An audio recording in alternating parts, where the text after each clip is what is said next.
Hey there folks, and today I'm going to be showing you how to use the Taurus tool in Fusion Autodesk 360.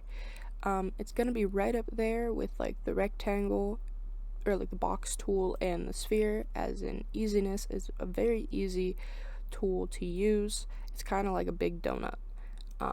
So you select it, it's down here in the Create tab. It's right between coil and sphere, and I'm just going to select the bottom plane because I always do. And I'm going to go from the center out, and this is your diameter of your torus.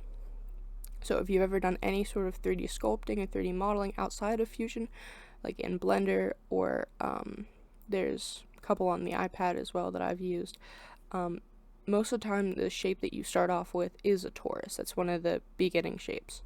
So this is if you want to increase the depth of your torus, if you want to make it really, really small, really, really big. Or this is like the thickness of your torus, if you want to make it really, really thick or really, really thin. So that's what those two are for. So that would be the inner diameter and the torus diameter. This one's torus, this one's inner. So you can set your position, which is on center to begin with. On center means that your shape begins on that center diameter that you set.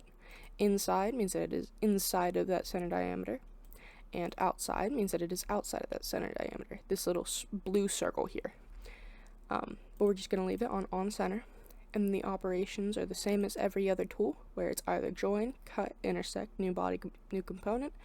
If you have made it this far in my tutorials, you should know already what these all do, but just as a refresher, or if you've never watched them before, the join tool is to combine it with an existing body. Like, let's say that we have a square, we want to join it to that square. That's what that tool's for. Cut, if we wanted to cut it out of that square, cut the circle shape out. Intersect would intersect into the square to make like almost like a pot handle, I'd think of. New body is what it automatically creates to, and new component, which is just like a new alterable shape on a part, let's say.